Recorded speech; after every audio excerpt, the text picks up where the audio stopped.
Hey Austin, Jeff Ward here, and I never thought I'd be in an accident and need a personal injury attorney. And then sure enough, less than a mile from my house, I was blindsided. I was injured. My world was turned completely upside down. I called DJC Law and their team took care of everything. I got the best result possible. Don't just take my word for it. They have over 1,000 five-star reviews. So if you're injured, call 512-888-9999 and get your justice at teamjustice.com. Imagine using this strategy. You work for a company that loses money. In fact, the company has been losing money since its inception. You threw the doors open, it's been losing money ever since. You want a raise. You always want a raise. So then, in order to get your raise, you want to pressure management into feeling guilty for not getting you a raise, so you convince your coworkers to wear shirts. And the shirts say, "Give me a raise." There. And then everybody wears them. There's a point to this. The WNBA All-Star Game, I said the WNBA, hang on. It took place this past weekend, and the players did exactly what I just suggested. They take the court, they go to news conferences, all that comes with the All-Star weekend. They are wearing shirts and carrying signs that read, "Pay us what you owe us." And then the admitted strategy, so my example doesn't sound outrageous because that is precisely what they're trying to do. The admitted strategy is to get public support. Now think about this, public support to then pressure the league's ownership to pay them more. And I think it's a really bad look, but it may work. In other words, enough people talking about you deserve. And enough people say on talk shows, podcasts, wherever, enough people say, well, they deserve. Why don't they make more? How can that be? This seems outrageous. The fact that you have to go this route, again, I think it's a bad look, but I guess the answer is it may work, but it's embarrassing. The league commissioner of the WNBA, this is like a fundamental economic discussion here. The commissioner of the WNBA made this comment: "I'm thrilled to represent them, the players, because I think they're helping lift all women's sports and, quite frankly, girls and women in society." End quote. Now, that's not a terrible thing to say. I'm not arguing that. But this is about getting a raise. So what would you like to do with that statement? They're lifting girls and women in society. So is that why you're going to give them a raise? Is that what they're doing? I mean, let's not... I guess I'm going to get a lot of pushback here, but I got a problem with making sports so responsible. That's why you want a raise. Have you ever gone into your boss and said, because I'm lifting up everyone around me? Really? And you're losing money. I mean, that is kind of a big deal. So for context, just so you know, because I do think to a degree, I think their strategy is going to work. I think enough people hear about their salaries and enough people go, wait a minute, you're a big deal now. You're on ESPN. It's a bigger deal. And I do think a lot of noise is going to be created. So I get their public relations strategy. So Yahoo Sports says the league minimum in the WNBA is $64,000. Top-end players are making $249,000. I don't know how they're selected, to be honest with you. I assume it's on rookie deal is X amount, a 2-year deal is X amount, something like that. True, the league is more popular than ever. That means ratings are up. So the pay us what you owe us is a rallying cry by the players, and it's an admitted rallying cry by the players who, of course, want more money. You want to go in and ask your boss for a raise too? Sure. Absolutely. The rallying cry is to get enough people angry about it that it puts enough pressure on them, societal pressure, that they'll go ahead and pay them some more money. Here are there's like 2, 3, 4, 5 different WNBA players And this is a very concerted effort. It's a very strategic effort. And the goal, and they're carrying forward with this. I'm going to say this. They are on point and on message. We are going to say this often enough so it makes enough of you mad, and enough of you are mad, then that is going to weigh on the ownership groups. I think the statement spoke for itself. I think you heard the crowd at the end of the game.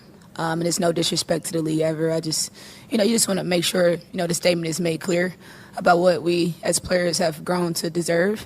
And I think it was less about, trying to make a statement and more about we got to just make sure the statement is clear and cut.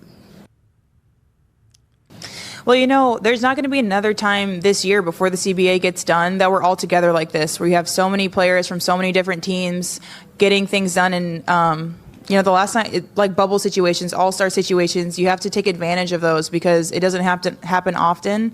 And especially when we're right in the thick of it right now, we just thought this was a perfect opportunity to raise awareness for what we're doing and do it together. Okay, this went on and on and on. Like I said, they are on point and on message. I'm a big fan of the book Effed Companies. It's written by a guy who worked at a bunch of startups, and he writes about all the stupid stuff the startups did. Have you ever worked somewhere that's losing money? If you have, it is tense. It is intense. Now, there are plenty of companies. I sit in Austin, Texas, that have lost money for some time. They're trying to increase their value, blah, blah, blah, blah, blah. But you go very long with losing money. The idea, if you've ever worked at a place that's losing money, that you would knock on the door and say, not, man, I really need a raise or want a raise. You better give me one. Do you know how quickly you're out the door? There's an issue here to all this stuff that's being said. The WNBA has been a league since 1987. It has been losing money ever since, including what is reported now, and I don't know how to know if anyone knows exactly what this amount is, but reportedly between 40 and 50 million last year. Now, here is the thing. Most people look at professional sports in the context of the NFL, the NBA, Major League Baseball, the MLS and stuff like that. So you're looking around at this thinking of these giant numbers.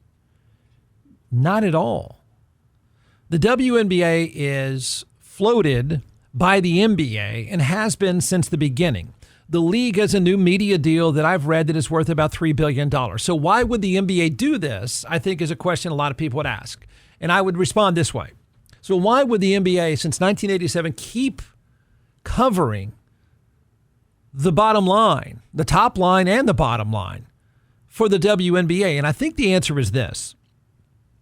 The more interest there is in basketball, the better for the NBA.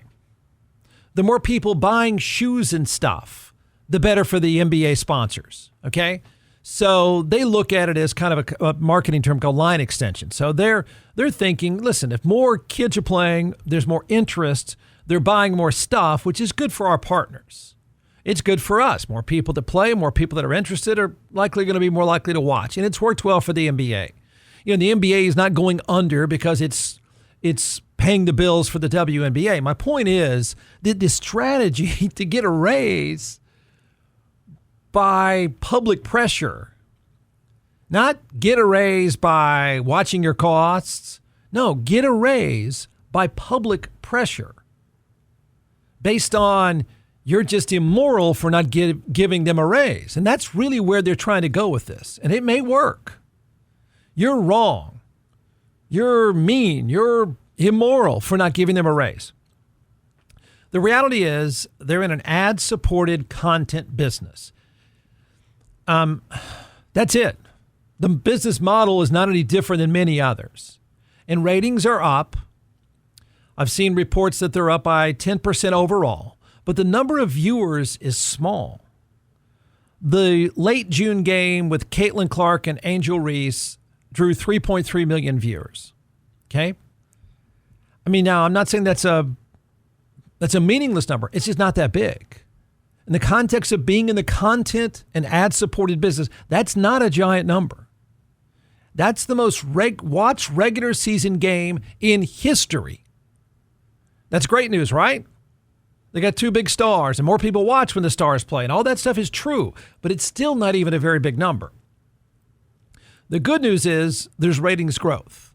The bad news is it's focused mostly on 2 stars and viewership spikes to 3 million for them.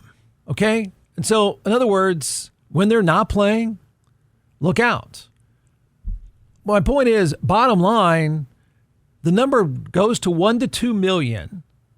Now, again, that's better than it used to be. And I guess if you want to be optimistic and sort of chart the graph here, but that's not what they're doing to get a raise. They're not arguing numbers. They're not arguing demographics. They're not arguing, oh, look at the trend line. They're not arguing all that stuff. They're saying if we can get enough people to feel badly for us, you'll make enough noise and they'll crater and give us a raise.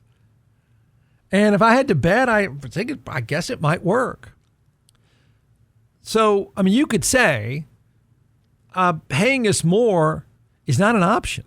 If you knocked on your boss's door and you've been losing money for a long time, the answer you're going to get back, and probably not in a very polite way, is we're lucky to even have the doors open right now. So this is an amazing strategy to go about getting a raise. I feel like I need a raise because I feel like I make people feel better. And the commissioner says our responsibility is to lift people up. So you're a jackass if you don't give us a raise. That's the premise. That's it. And maybe you believe it. But man, losing money since 1987 is kind of a big deal. I'm not sure it's a viable business at this point, depending on how you want to measure it. I don't know how you keep score. So what they could be arguing, this is what I don't get.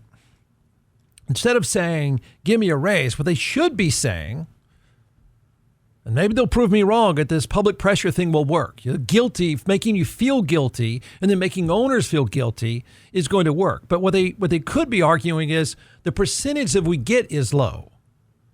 The NFL operates, I believe it's on a 60%, 66% rate. WNBA players get around 9 to 10% of revenue. That's low. So ask for a bigger cut. I dare you. Ask for a bigger cut.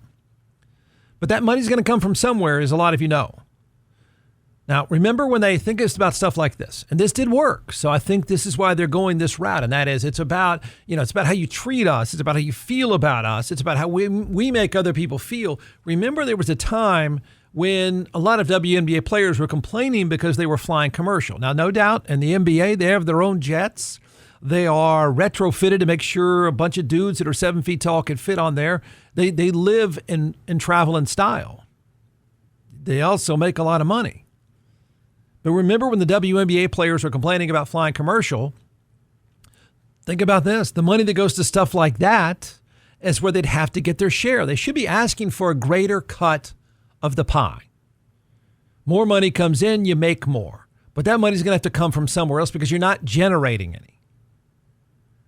So, will this what you owe us strategy work? Yeah. But I hate to be sitting in a class with a flow chart here. You got a demand problem. Yeah. It spikes every now and then. It does. And you could say, well, it spikes every now and then. That's good for every other week. I don't know if that's necessarily true. I hate to break it down in these terms, but you have a better chart than you used to, but you have a demand problem. There's just not enough. When the CEO of your business is talking about lifting people up instead of how the business is providing a great return, you view yourself, now think about this, and I know this is going to hurt people's feelings and you're going to snap back at me and say you misogynist. That's not true at all. I hope it works for them. But this is if you just compare the way they're trying to get a raise to anyone else, it is weird.